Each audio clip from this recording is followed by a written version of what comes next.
Awesemo.com Nhl Dfs strategy show. We've got a big slate to discuss this evening and a bunch of hopefully big ones coming up in the next 5 or 6 days while NBA is on break.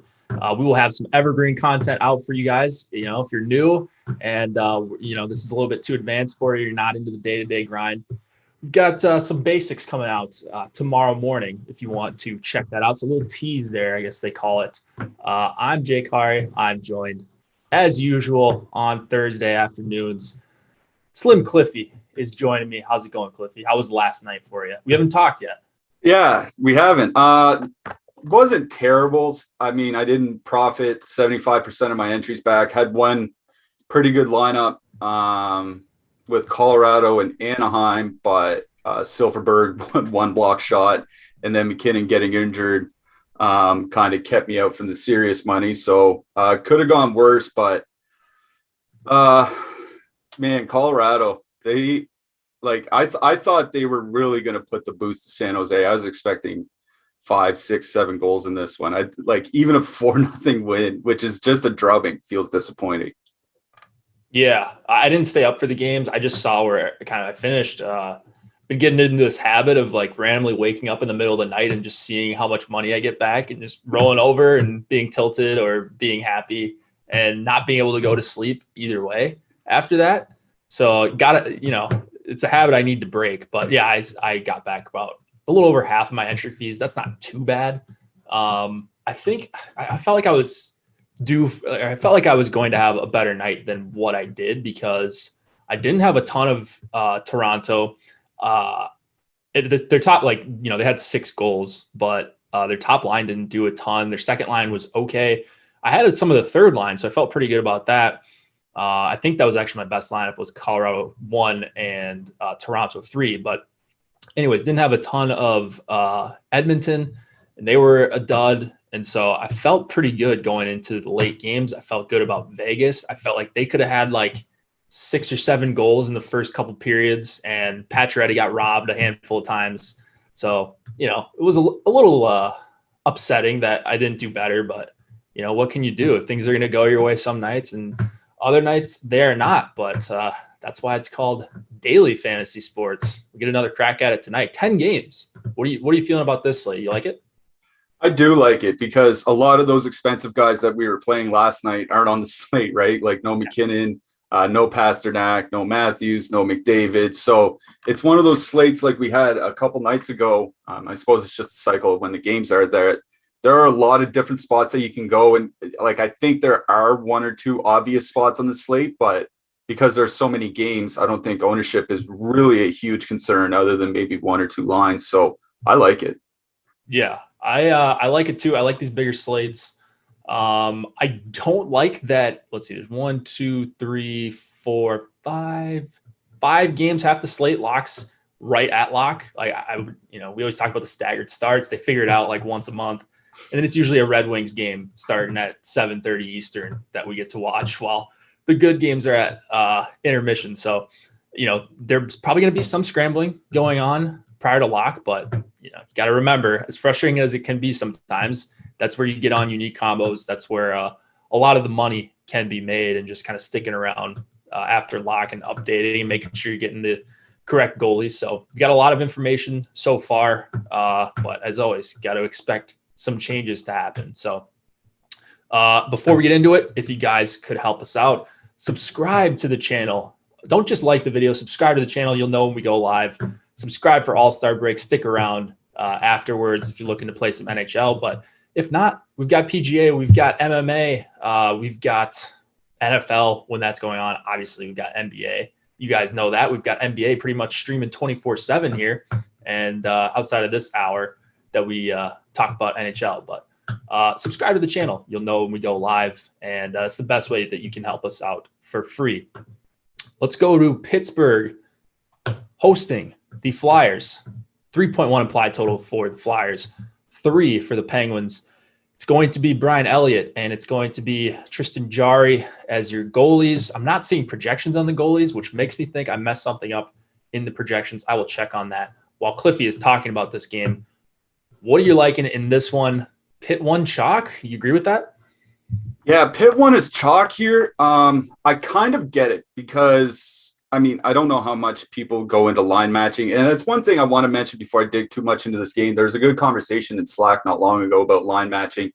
You know, when we talk about line matching, a lot of teams don't go like 80% or 90% or even 100% hard match, right? Like even the most extreme matching teams will only match their top line against the opposing top line 90% of the time. Most teams are around, 60 to 80% of the time. So when we talk about line matching, just be aware that it's not always a one-to-one match, that things will get mixed up. Hockey is a pretty chaotic game. So just be aware of that. But when I'm talking about line matching in this game, these two teams faced off a couple of days ago. Pittsburgh sent out their depth, their second line, and their third line up against the top line from Philly.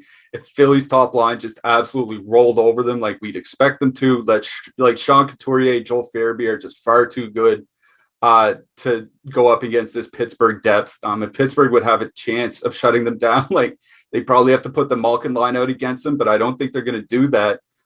Because they want to keep that Malkin line away from Couturier for that obvious reason that it's a terrible matchup. So I don't really like the price on the Flyers. Like we're talking over 20K to stack the top line, and that is a lot. It is a lot for that team on the road. So that's why, like, I wouldn't hesitate if people say they want to fade the Flyers today. Like that would be completely fine by me. But we don't have a ton of ownership on that top line. Like I imagine we're going to have to do another run of ownership here shortly, but almost all the Flyers are coming in under 1%.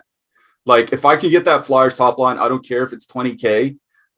If I can get that Flyers top line, what should be a really good matchup here tonight against this Pittsburgh team and that is missing Sidney Crosby still, like easily their best shutdown center, probably their only shutdown center. I'm going to go in on the Flyers, and you don't need a lot of them. If you're playing 150 lineups, like 5 with Philly 1 will probably get you way over the field. So I do like that Philly top line as a full stack here tonight. I'm not in so much on the Penguins. Like they are expensive. They're approaching 20K. Malkin still hasn't been that good this year. He's definitely got better line mates now than he has had for most of the season. So for that reason, if you want to go after him, I'm fine with that. But I'm mostly out on the Penguins here tonight. I'm in on the Flyers, the top line, especially Shane Gostisbehere running the power play. Should note on FanDuel, as I noted in my power plays article this morning, Gostisbehere's price really hasn't come up on FanDuel. It's still down at 3,900. So he makes a real nice stack to lower the average cost per player. So if I were to take just one line out of this game, and it's the one line that I'm going to use a reasonable amount here tonight, it's going to be Philly 1. Going into Pittsburgh. Yeah. The way you have to think about Philly 1 is, okay, they're going to be under 1% or, say that they're 2% owned. And that's probably being generous on the slate this big at their prices, at what we're getting for their median projection. Do they have a better chance than 2% of being the top stack tonight? And I think it's a resounding yes, just based on what they did last game. Pittsburgh won the game. I don't see them really going away from their strategy, even though they got walloped by Philadelphia 1. So I said it last time, and I ended up, I think I had like one lineup out of 150. And I felt really dumb while I was watching this game because Philadelphia 1 was just giving it to them. And they, I think they scored a couple of goals, but they didn't end up on the tournament winning lineup. I could see something happening where if they finish 1 or 2 more chances tonight, they could easily be the highest scoring stack. So definitely want more than 0% of Philadelphia 1. I think, 5, 6, 7%, somewhere in there, I would feel very comfortable with that. Pitt 1, just very popular. I don't think I'm going to be over the field on them. I think I was around over the field in a similar spot the other night.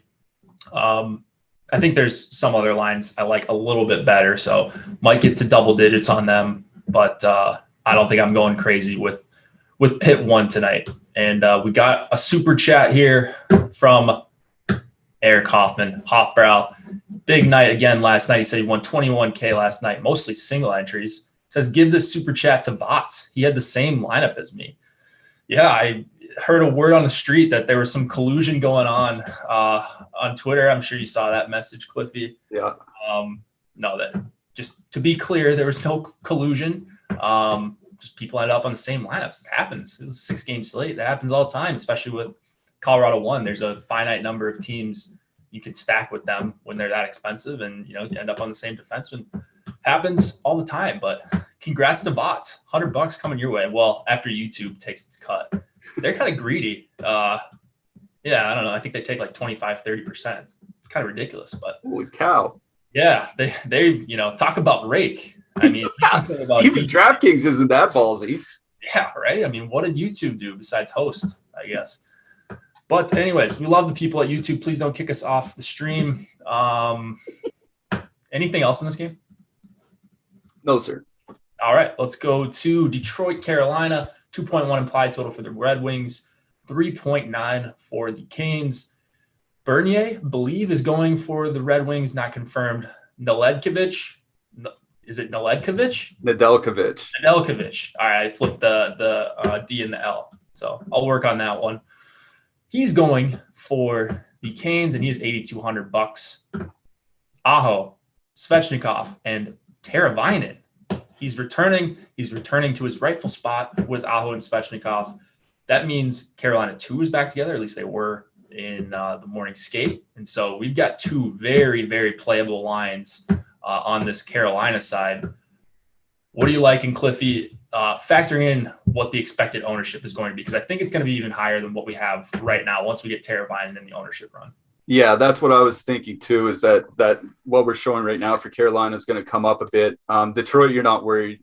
Detroit has been good defensively this year, but the goaltending hasn't been good, and they're still missing Dylan Larkin, and they don't have a center that can replace him. So I'm not super concerned about any matchup against the Red Wings here tonight. You're right, Aho, Svechnikov, and Teuvo Teravainen back from a concussion. He has been skating, not necessarily with the team, but he has been skating on his own, so he should be good to go. Relatively cheap. I think they're around $17K on DraftKings, so they're not prohibitive in any sense of the word. Good numbers, 3 expected goals for per 60 minutes in their history together, 4.3 goals for per 60 minutes, which is excellent. I want to make note that Teravainen is probably not going to be on the power play. He wasn't on the power play before he got injured. They had Jordan Stahl up on the top PP unit, so I'm assuming the power play that they had in their last game is going to be the same one. So it won't be perfect correlation on the top PP unit. But Trocheck and Natchez and Niederreiter is where I'm looking more in this game. The reason is kind of twofold. One, it's because I do want to save a little bit. They are a cheaper line than the top line. I want to save a little bit to mix them in with the lines that I'm using elsewhere. And the other is something that Josh and I kind of talked about on the show. I think it was yesterday. In a chalk, Carolina 1 is going to be chalky. I'm assuming that line is going to come in at 10% plus. If they're going to come in at 10% plus, then I'm assuming that the second line is going to be roughly half that ownership. So it's a situation where, we're talking about what do you do with chalky lines and chalky teams.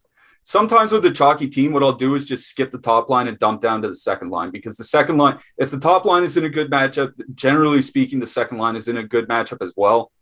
And they'll come in with a lot less ownership. I mean, I wrote up Vinny Trocheck for the Power Plays article today.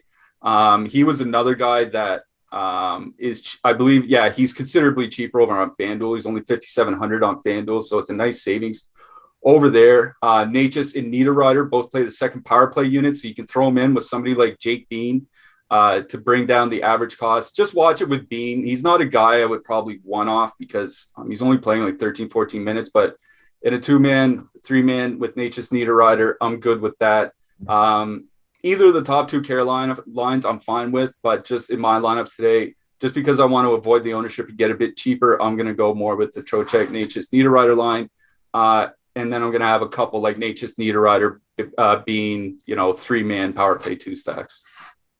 Yeah. I mean, this Carolina chalk, I think I'm just going to end up eating it in multi-entry contests like the big $10 tonight. I'm just going to eat whatever I can get with it. The nice part about them is, like you said, they're not price prohibitive, talking about the top line or the second line. So, you've got a lot of options. This is not a Colorado 1, Boston 1 situation where you can only pair them with a couple line 2s and then the rest line 3s if you want a 3-3. So, get different with your secondary stacks is how I'm treating Carolina. I think there's a pretty good chance they're Carolina 1's my highest owned. I think Carolina 2 is going to be up there as well. They don't project as amazingly as the top line, but they're definitely going to be up there for me, and significantly less ownership. But like you mentioned, like there's just no real resounding qualities, redeeming qualities for this Red Wings team, and that's reflected in the 2.1 total. That's reflected in the Carolina almost 4 implied total. So yeah, it's chalk, and I'm looking for a reason to get off of it. I can't find one, and certainly not going to be Bernier that talks me off of this. If this was a John Gibson, situation where you can play an elite goalie against, and you can just get in a groove and stop 40 shots, then sure. But I think Carolina's just going to cave them in here with no Larkin and with Mantha. I think Mantha actually did get up to like 19 minutes last time, but before that he played like 15 and 16. So yeah, and did you see who he's playing with? He's playing with Matthew Brome. That guy has 1 point in 22 games this year. Sounds like me in my NHL career, NHL 21 career. So not very good. Yeah, Detroit stinks. I think they're just going to get run over here. I don't see this game going. I think the best way, to talk yourself into a Carolina fade is, one, there's 10 games. Could each of these lines score a goal, and then take the foot off the gas and ride the third and fourth lines more in the third period? You could see that happening, but game script doesn't matter that much in NHL. It's not like the top forwards are not going to play at all in the third period if they're up 4-0. So there's going to be opportunities to score all game, it seems like. Hamilton, one of the highest owned players on the slate right now, $6,800. He's got to be up there as one of the best defensemen. You mentioned being more of a correlation play, and then Hayden Fleury. I don't know. I mean, Brady Shea, two guys, mostly Shea. I think at 3,300, I'd be somewhat interested in one-offing. Yeah, I don't mind Fleury. It's the $600 difference. If you need somebody that's near min price, I have him in a couple lineups. But yeah, I'm with you. Even Brett Pesce's price is starting to get a bit expensive. I think it's just he's appropriately priced now, whereas he was probably too cheap before. So yeah, kind of with you. I'm not playing a ton of Carolina 1 tonight, so I don't have a lot of Hamilton. For me, it's more Bean and Pesce tonight. Fair enough. People mentioned the Josh stack. That is viable for sure, but I would lean towards that more in smaller field stuff, because in MME, I think you could get buried pretty quick if a couple stacks go off elsewhere. Winnipeg, Montreal, 2.6 implied total for the Jets, 3 for the Canadiens. Connor Hellebuck and Jake Allen are your expected starters here. No changes on the Canadian side. I'm not seeing any changes from the last game on the Jets side. Another game probably where I'm picking on the Jets. What are you doing here? I think this is a game we got to go back to the Winnipeg Jets power play. Oh, man. I think we do. Okay. We talk often here about 5-on-5 play, and you're right that Scheifele-Wheeler line, bad at 5-on-5, and I will not dispute that at all. Montreal is still taking the most power plays or the most penalties of any team in the league. They're giving up the most power plays to the opposition, nearly 4 per game. If you give up 4 or 5 power plays to this Winnipeg team, oh boy, are you going to have a bad time.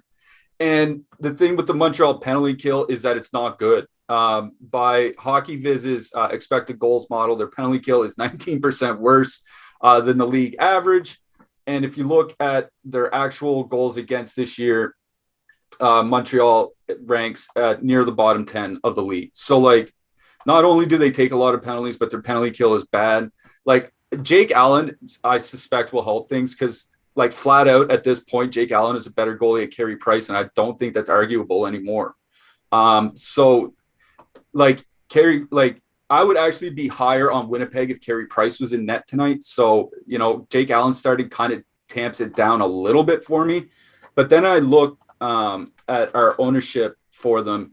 Mark Scheifele, 1.9%. Even in the next run, if that comes up to 4%, I'm still going to put in 10% Winnipeg power play stacks in my lineups tonight.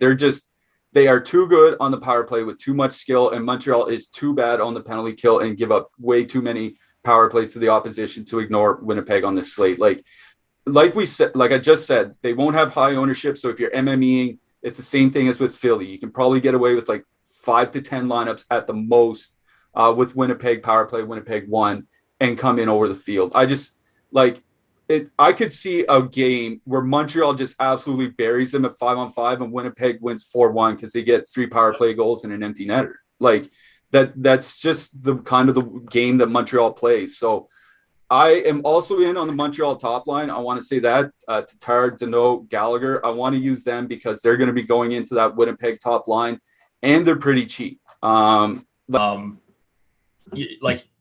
on a big slate like this, Winnipeg power play could be lethal. So if Montreal didn't take penalties or took penalties at an average rate, maybe I would just write off Winnipeg entirely. But fact is that they're not, and we're 21 games into the season for them, and they just can't stay out of the penalty box for whatever reason.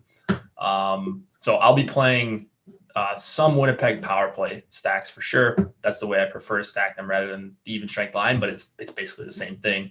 I would take out probably Stastny of that top line, try to get in Connor, and just go with the Winnipeg best parts of their PP. On the Montreal side, I'm right there with you on Montreal 1. I'll be dipping down to the second line because we're showing some real low ownership for them. And you'd expect them to be a quality 5-on-5 line with full power play correlation there as well. They're just a little bit pricey with Toffoli at 7,200.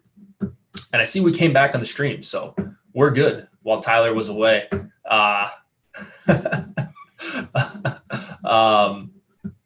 Right when he gets up, we freeze, and then right when he gets back, we start back up. So you just can't make it up.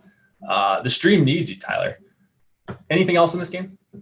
No, that's about it for me. I will say Connor Hellebuck is one of my favorite goalies on the night because Winnipeg does give up a lot of shots, and Montreal does take a lot of shots. So I like Hellebuck here tonight.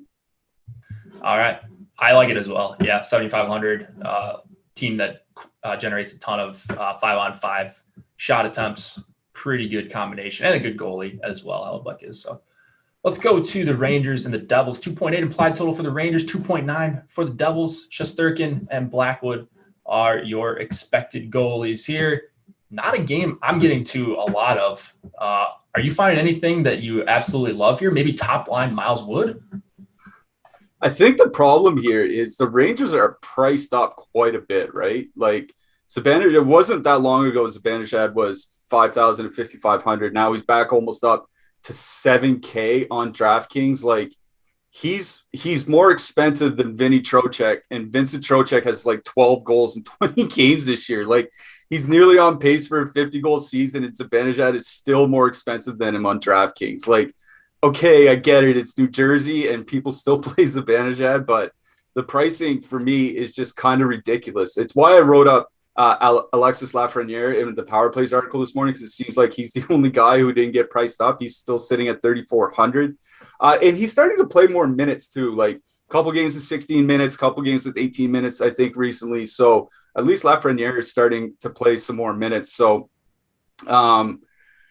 honestly, I just don't have a lot from this game. I have some Keandre Miller for 3,600. I think he's fine. I think they're just like New Jersey's top line, I think could be okay because they're perfectly correlated on the power play. And the Rangers are a top 10 team by time shorthanded. So they take their fair share of penalties. So if you want to use New Jersey, it would probably be the top line that I would go to. Of Wood, Zaka, and Palmieri, because they will all be on the power play together. And like I said, the Rangers top 10 by time shorthanded. But then again, like it's the Rangers starting to get healthier. I just don't like the prices on either side. Like I don't think the Devils have been good enough to justify where they're being priced nearly 6K for Hughes, nearly 6K for Palmieri. And Zibanejad hasn't been nearly good enough for where he's been priced either, nearly 7K. So I'm mostly out on this game. I think I have a one-off Subban and a one-off Miller somewhere. I do like Blackwood for 7,800 in net. That's about it. Yeah, not a game that I love, like I said, but Miles Wood probably in an increased role. I think he played like 17 or 18 minutes last game. $4,100 with Zaka and Palmieri. Not bad, but the ownership is actually pretty high on those guys, coming in at 9-10%. as a stack. So pretty tough here for me to love anything. Zibanejad line on the other side is probably where I would prefer to go, but Buchnevich is priced up 5,400. Zibanejad getting priced up after a real rough stretch. So, it's not a great game. The total is pretty low, but I'm good to move it on from this one. I don't find a ton of anything really intriguing. Vatanen, 2,500. You interested in him at all? I mean, yeah, he's fine as a punt. I just don't have a lot for this Vatanen, game. yeah, it's not like, he's not. It's not like, man, can't wait to play Sammy Vatanen on this 10-game. Yeah, this was an Anthony Beauvillier 2,500 for 3 games in a row, playing 17 or 18 minutes. Yeah. All right, let's go to Buffalo and the New York Islanders. We're going to like something here. 2.1 implied total for the Sabres, 3.1 for the Isles. Jonas Johansson, Semyon Varlamov. How much New York Islanders exposure are you going to have this evening? And which lines, more importantly? Yeah, I think which line is a really good question to ask, because I think there's at least one, probably two, if not 3 lines in play for the Islanders tonight. Now, the one thing I want to mention about the Islanders is that they have been running a 3-4-2 defenseman power play, but they look like they've abandoned that.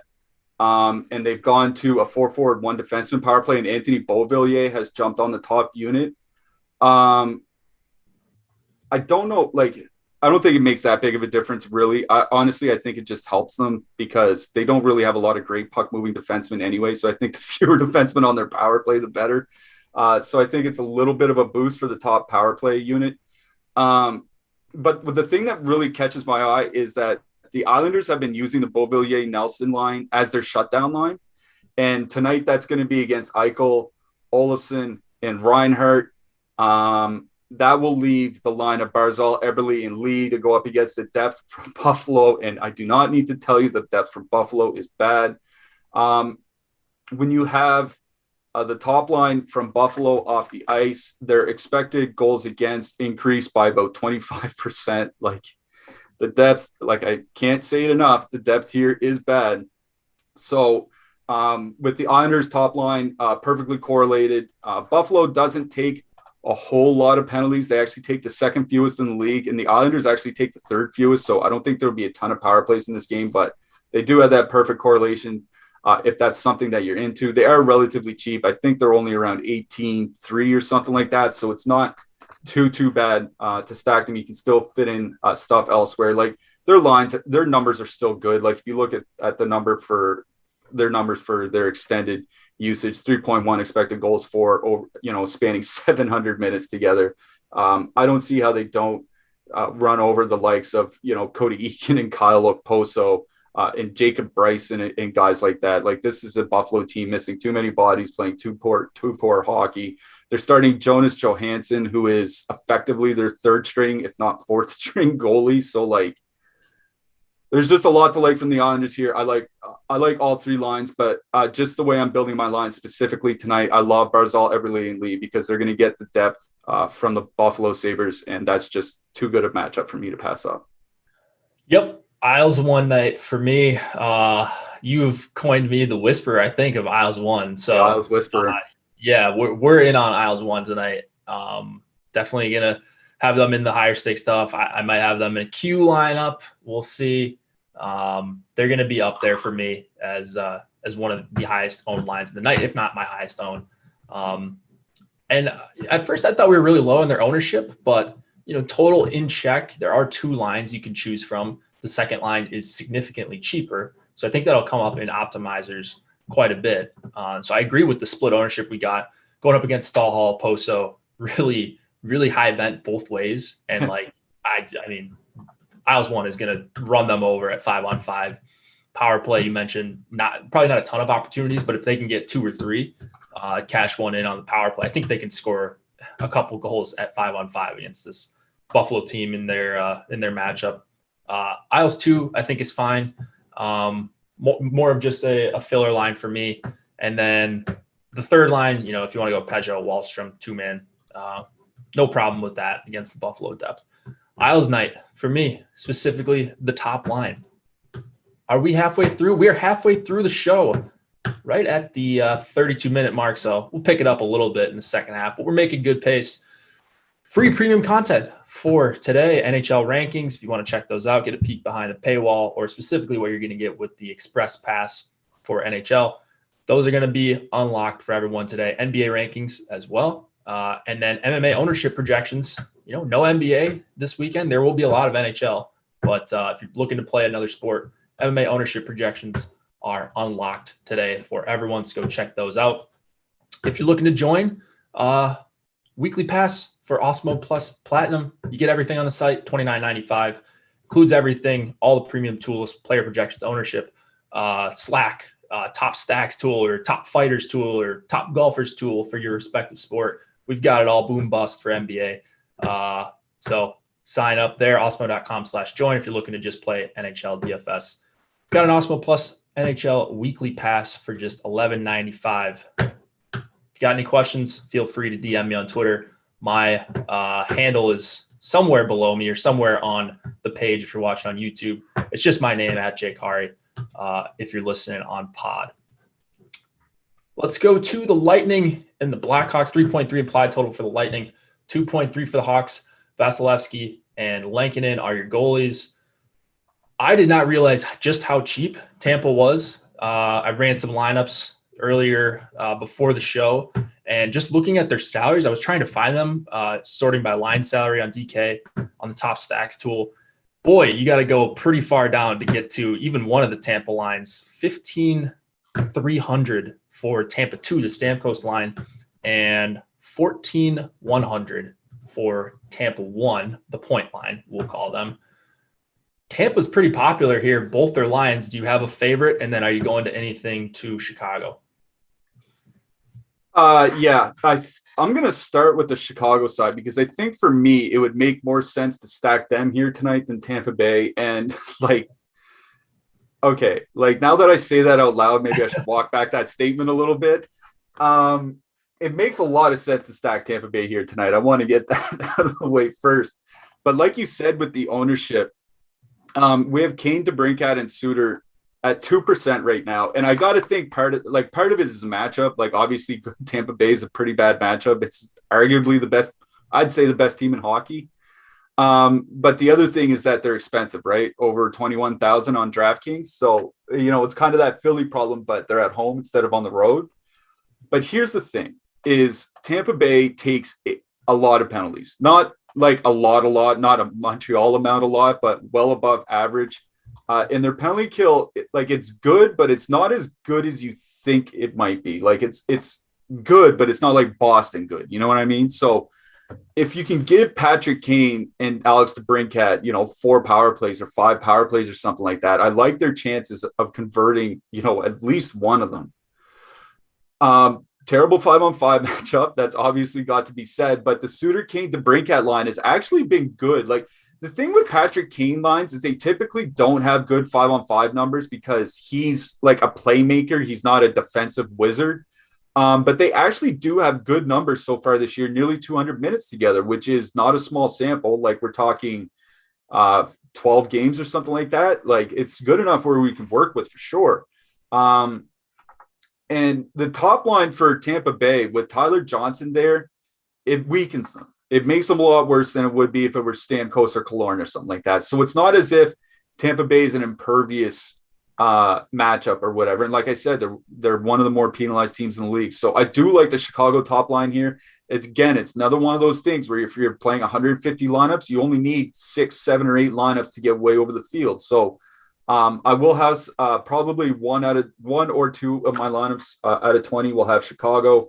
I'm not in as much on Tampa Bay, but I will have some 2-mans of Coleman and Gord. I think Chicago can be had for shorthanded goals against. Coleman and Gord are great together, or Coleman and Goodrow, are great together on the penalty kill. So those are the two I would use together. Coleman and Goodrow. Excellent together on the penalty kill. Great matchup against the depth from Chicago. One thing I want to mention about the Blackhawks is Soderberg and Carpenter were both on the power play. So if you want to get cheap and drop down the average cost, you can throw on a Carl Soderberg with your Kane and DeBrincat and bring down the average cost a little bit. So I actually really do like, not that I necessarily love the spot for Chicago tonight, but if I can get a line with Patrick Kane at 2% on a 10-game slate, I'm going to take it. Yeah, that's a good call. I like Chicago one at this ownership. So assuming they don't jump up to closer to double digits, I think they are perfectly fine. Wasn't getting to a lot of them, but like you said, you don't need to get to a lot of them to be over the field. And this is a line where, yeah, like I always look at them and I'm like, they're okay at 5-on-5, like good enough, I think, to be in the mix, but they never have like the flashy numbers with those Patrick Kane lines don't. So that's usually why I'm hesitant to play them when they're chalky, but when they're not going to be popular at all, yeah, I don't mind. And I like the call on Soderberg for $1,100 cheaper than Suter if you want to go with the 3 forwards on the top unit.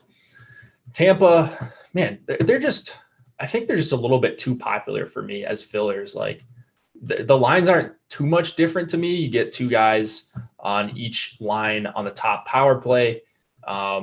So I'll probably just end up splitting my exposure to these and being closer to the field or below the field on each of these lines. They're just very even and the price range is close. So I don't have a strong take on Tampa. You could go point with Killorn and Stamkos if you wanted to get a pretty cheap trio. I mean, it's a good total for them, but yeah, I don't love Tampa at this ownership. I do like Hedman though at 6,700. If you're worried about who to play on the Tampa side, I think he's a pretty good guy to get exposure to at 6,700. So he's right up there with the Yossi's and the Dougie Hamiltons of the night for me. So I'll be playing a lot of expensive defensemen, and certainly Hedman will be in that mix. And then DeHaan, I like for 3,300, projects as over a 2x value in our projections. Pretty much gets no ownership, a chance for the block shot bonus, and hopefully more after that. Anything else here? Yeah, Chernak is just a guy that I have circled as a punt. I think his price is back down under 3K, so that's another punt there if you want on defense. Lankinen 7,200. Like, I guess if you want to counter the high ownership from Tampa Bay, like I guess it's fine, but they don't take a lot of shots, so the 35 shot bonus is something that I wouldn't expect from Lankinen, and that worries me in a game with this high of a total. Oh, I forgot to piggyback on the Tampa 3 call. I do like Tampa 3. They almost never get as owned as they should. Now, getting 2-3% on a 10-game slate is a little bit high for a third line, but they're not really a third line. So I treat them as more of a second line. They get a decent amount of minutes, shorthanded opportunities. Coleman, I think, is just a good player at 4,200, projected for over 10 points there. So really good value on the Tampa 3 line. Let's go to Florida and Nashville. 3 implied total for the Panthers, 2.6 for the Preds, Bobrovsky, and it's likely Rene. We've been bit by the likely tag before on these Nashville Predators. So just check back in at 7:30 Eastern, make sure it is Rene. It should be Rene. I think Saros is dealing with a upper body thing, so it's almost certainly going to be Rene. All right, there we go. Panthers 1, pretty high projected ownership. Are you surprised to see that? Do you like the spot for them here? I'm not surprised at the ownership because like Nashville isn't very good. And the top line is fairly cheap, right? Because they do have some very cheap players up there. Carter Verhaeghe at 4,300, Frank Toronto at 3,800. So you can get Barkov's wingers for 8,100 total. It makes sense when that line comes in at 15K, when a Barkov line is at 15K, that they'll carry some ownership. And I actually do like the Florida top line here tonight. And I have the thing with Florida is like it's tough to stack them, right? Because Barkov is the only guy on his line on the power play, and there are only 2 other forwards that are on the power play, and they're both on a different line on the second line. So they're a little bit tough to stack. So I find myself doing like Barkov with Vetrano and Hornqvist and a defenseman, or Barkov with Verhaeghe and Huberdeau and a defenseman, or something like that. Like it's almost like a modified Josh stack, if like a Jill stack, we'll call it, or something. So like that's kind of what I'm doing with Florida, and I'm doing that because Nashville typically sends out Granlund and Forsberg in those guys against the depth, and that'll leave Barkov against the depth from Nashville. And I'm not super concerned about any matchups from the second and third line from the Predators. I actually wouldn't even be super concerned about a matchup against the top line from the Predators, to be honest. But the fact that Barkov won't see a lot of Granlund and Forsberg means that I do like the Barkov line here tonight.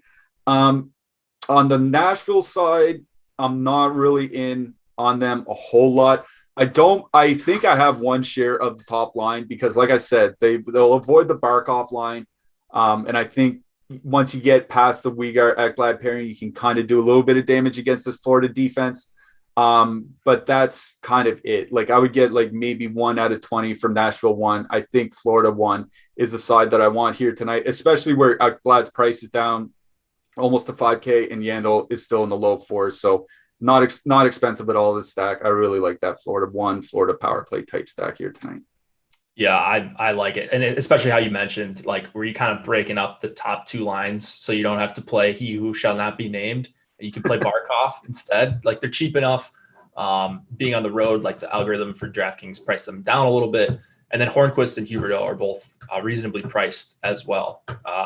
So Barkov with Verhaeghe, Hornquist, Barkov with Vetrano, Huberdeau, whatever your combo is, as long as it has Barkov in it, I think is pretty good. You could just go with the 2-man Hornquist, Huberdeau. Those are going to be the guys that score the goals. You would think if Florida 2 has a big game. So again, limiting Wenberg, I do almost every slate. He is up to, let's see, I've got this updated. He is up to a 7.63 individual Corsi for per 60 at all strengths, which is very, very low. Speaking of that, like same kind of guy, Stevenson, this guy had like 5 chances to shoot on 2-on-0s yesterday, and he's just allergic to shooting. So I get it. You want to get the puck to Pacioretty and Stone, but man, if this guy could just bury a goal every once in a while, maybe he could get more assists by, passing it off, and he's at least a threat to shoot. But anyways, try not to play too much Wenberg if you can avoid it, and I think you can tonight on a 10-game slate. The defenseman, Yandel Ekblad's price dropping down. I prefer him, but $800 is going to make a difference on a huge slate like this. I like Nashville 1 a little bit. They had really good numbers in their only game together, so small sample. But as I say, like at least it was a pretty good sample. Their ownership is creeping up there. It's 7-8% right now. But I'll be taking some stabs at them. Maybe they turn into a really good line. I'm not sure exactly what's going to happen with them, but if they stick together, I think there's a chance that they could turn into a quality line and going up against Florida's second and third lines tonight, and full power play correlation if you like that, which we do with Roman Josi, who's 6,900 tonight. Anything here? Ekholm. Yes. Yeah. Ekholm season tonight again? Ekholm season, yeah. All right. He is 4K, and we're going to have some happy people in Slack playing him again after the 25 DK point performance the other night. Someone said it's Ekholm season. Everybody jumped on, and I think the results were very good. So not guaranteeing 25 tonight, but I think he's probably a lock for like 18 or so, as long as he gets 1 assist in there. Combo meal. He's legitimately a threat for the combo meal tonight, I think, at 4K, which you can't say about 4K players too often. Columbus, Dallas, 2.3 implied total for the Jackets, 3 for the Stars, Korpisalo, Hudobin. This is one like the Devils and the Rangers. I'm not finding much that I like getting to some Dallas here just because they're cheap, but is there anything you actually like here outside of price? Yeah, and I feel crazy because we were talking in Slack earlier today about Dallas 2. Pardon me? Dallas 2? No. Well, I do like Dallas 2, but some one off Gurianov. No, Columbus 1. Roslovic, Laine, and Atkinson. Their actual like 5-on-5 numbers I get not like super elite. But the thing with Laine is that any line with Patrick Laine on it isn't going to have elite expected goals numbers, because he's one of those guys whose individual skill is so far off the charts that he basically breaks individual expected goals numbers by himself. So the fact that they still have 2.4 expected goals for as a unit is pretty good. Here's the thing is Dallas takes a ton of penalties. We were talking about Montreal earlier. Montreal's at 3.9 times short penalties given up, power plays given up to the opponent per game. Dallas is right behind them at 3.77, like the second most penalized team in the league. And Rozovic, Atkinson, and Laine are perfectly correlated. And like, I'll see what our ownership runs say, but our first ownership run had them at 0.5% as a 3-man stack.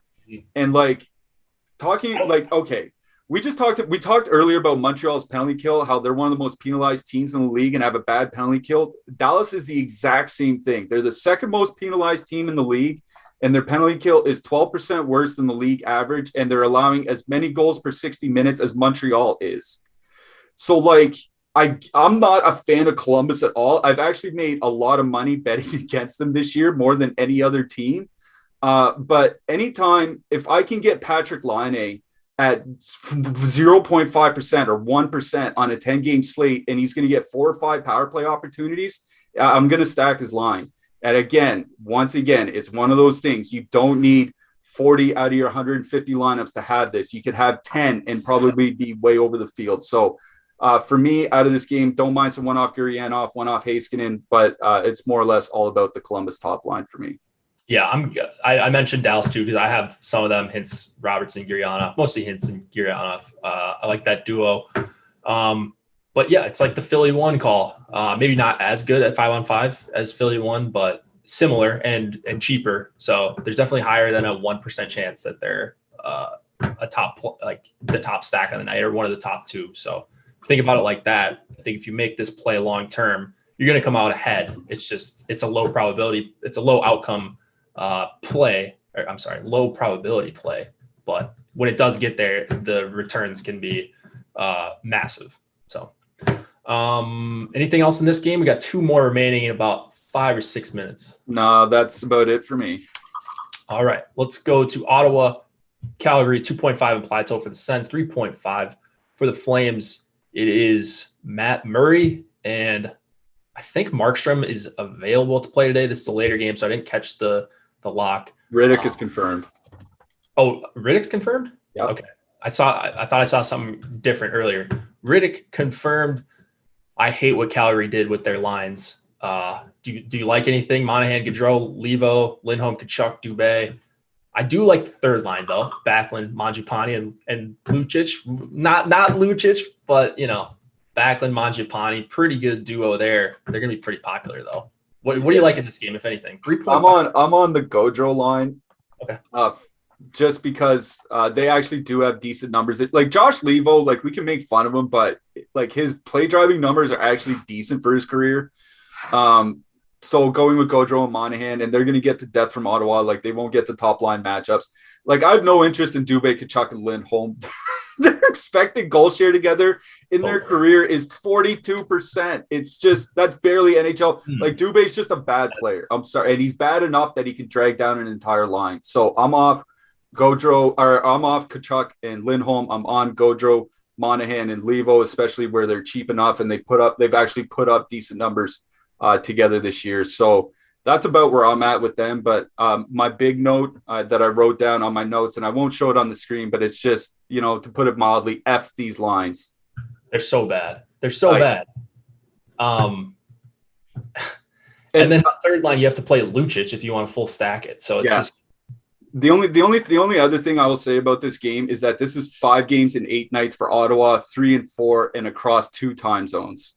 So like Calgary is going to be popular, but honestly, I don't like. We talked about this a week ago when Calgary was in Ottawa and had just gone through a big road trip and they got smashed. Ottawa's just going through the exact same thing, but a week later. So I'm not a big Calgary fan, but this feels like a really good spot for them tonight. A lot of my Calgary lineups are going to be Monahan, Gaudreau, Tkachuk, Lindholm, Tkachuk, Gaudreau, and they'll be kind of broken power play stacks, or I'll be going to the Backlund Mangiapane duo. I'll have more Lucic than the field if he's going to be 0% owned like we have him right now. But it has been a line that's been very good at 5-on-5. So secondary power play time for the cheap-ish Backlund and Mangiapane duo as well. And Lucic is on the second power play too. I didn't notice that. Anyways, that I don't have much on the Ottawa side. Don't love the matchups, going up against Tkachuk, the Norris and Brady Tkachuk line.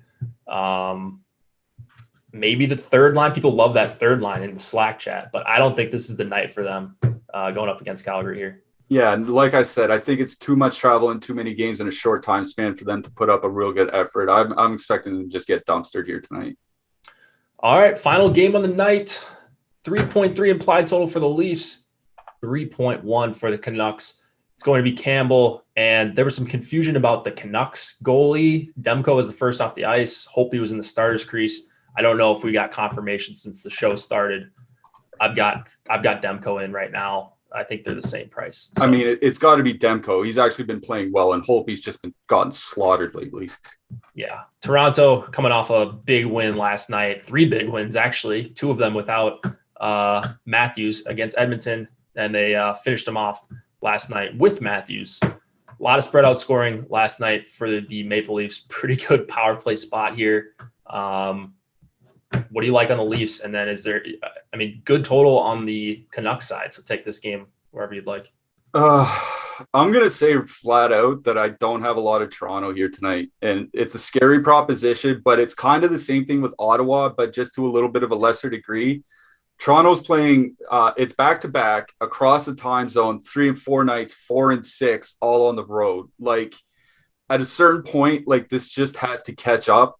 Like, it's just too much hockey and too much travel going across. Like, I know across the time zone might not seem like a lot, but when you have, effectively 20 hours to get ready for a game and you lose one of those hours, like, it's a lot. So, I think this is a really good spot for Vancouver, actually. Like, Elias Pettersson's line has still not been going up against the top competition, so he's going to avoid that Matthews-Marner Thornton matchup. Toronto has a good penalty kill, and they don't take a lot of penalties. But again, this is a team that probably should be pretty tired tonight. So if they're a little bit sloppy and give Vancouver 3 or 4 power plays, I would not be the least bit surprised. On the flip side, the thing is Vancouver takes a lot of penalties and they have a bad penalty kill. But where Toronto splits up their power play, there's no one that I'm really focused on. So honestly, for me, I don't have any Leafs other than some one-off Jake Muzzin here tonight. For me, it's more about Elias Pettersson's line, mixing in some Horvat, some power play stacks with Quinn Hughes. For me, it's about the Vancouver power play and that Pettersson line here tonight. Yeah, I'm just playing all my favorite lines tonight. Isles 1, Vancouver 1. I'm just hammering just my favorite lines to play. And Vancouver, I've been on them. It hasn't worked out. It hasn't worked out in a big way, but they're coming in this Pettersson line at under 5% ownership right now. I'm all over that. I want to have double or triple the field. They've just been playing elite since they started off so poorly their first 5 to 10 games. Now they've been playing awesome. Now they're going to get the Tavares line. I'm all over it. Not crazy about the defenseman. Anything else here? I don't love the Toronto side, by the way, so I'm with you there. Maybe some Toronto 3 again. This third line's been pretty solid. Would say what you want about Hyman, but you get 2 mid-salary players if you wanted to go very, very cheap. The only thing I'll say about defensemen is that Tyler Myers has been losing some ice time to Nate Schmidt and Alex Edler. So, I think the time of playing Tyler Myers is over, and now we're on the Schmidt train. I like it. Nate Schmidt. I always liked him as a player. I'll be playing some of him tonight, I think, for 3,900. All right, that's going to do it for today. Catch us on podcast if you came in late, or, if you can't listen to us every day, listen to us while you're driving or doing yard work if it's not snowing where you're at. Good luck tonight, everybody. It'll be Josh and I breaking it down tomorrow for the first edition of the NBA All-Star Break NHL DFS show. Good luck tonight, everybody.